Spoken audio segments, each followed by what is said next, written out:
Ready to start putting these chords to work? Welcome to Guitar Chords Info Stream, Phase 5, Resolving 7th Chords. In this video, I want to show you how to resolve A7th to D, and I'm going to start just by playing so you can observe, and then the verbal explanation will make more sense. So here goes. Let me start that again.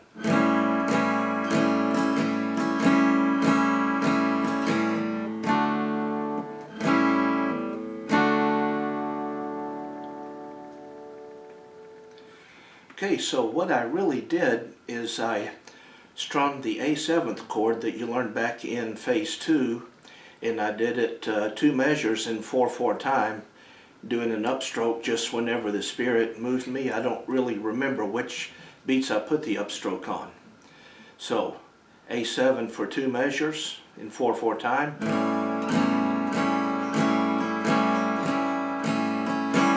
And then D, play the D chord that you learned back in Phase 3 and just hold it and let it ring for a moment.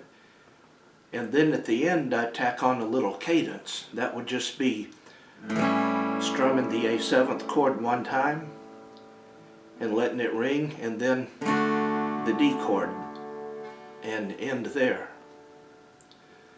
So let me play it again without any verbal explanation this time.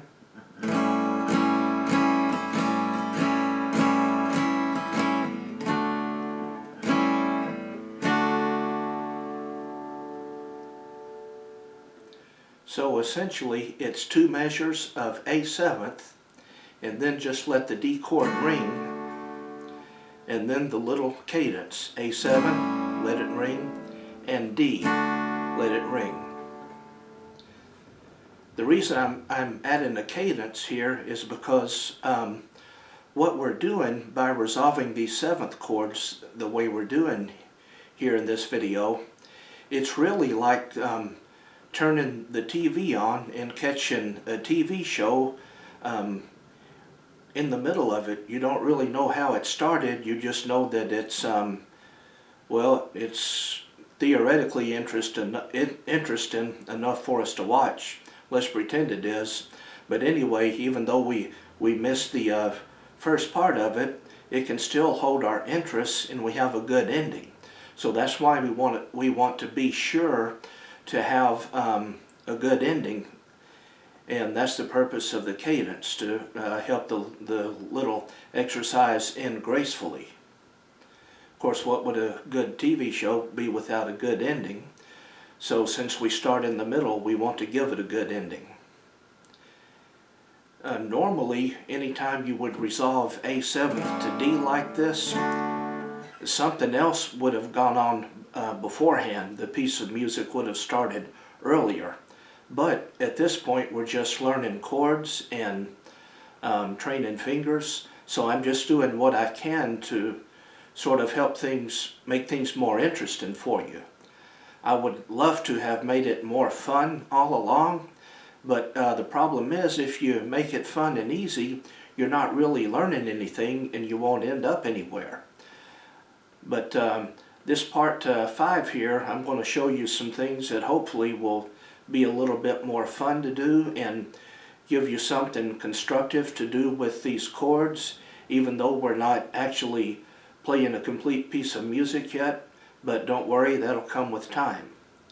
So what I want you to do with your guitar is spend some time resolving A7th to D and put a little cadence at the end like I did to end it gracefully. And I'll play that one more time for you here.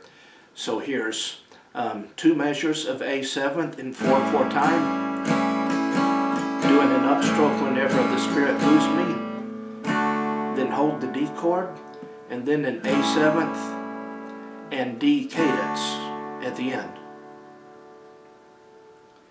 And just so you know what a cadence, what I mean by cadence, in music, a cadence is essentially a punctuation mark. In our writing and grammar and such, we have periods and commas and colons, exclamation marks, whatever, question marks. And in that way we know where one sentence begins and another ends. Well, in music we need punctuation marks also, so we know where a musical phrase begins and ends. So that's essentially what cadence is. And just as there's different kinds of punctuation marks in grammar, there are different kinds of punctuation mark in music as well. But for now, just if we just call it cadence, that's good enough for our purposes at this point. So, spend some time enjoying the sounds of A7th and D, resolving A7th to D, and when you're ready, I'll see you in part 2, part 2. And meanwhile, if you would, please like, comment, and subscribe so other people that want to learn the guitar can find these videos as well.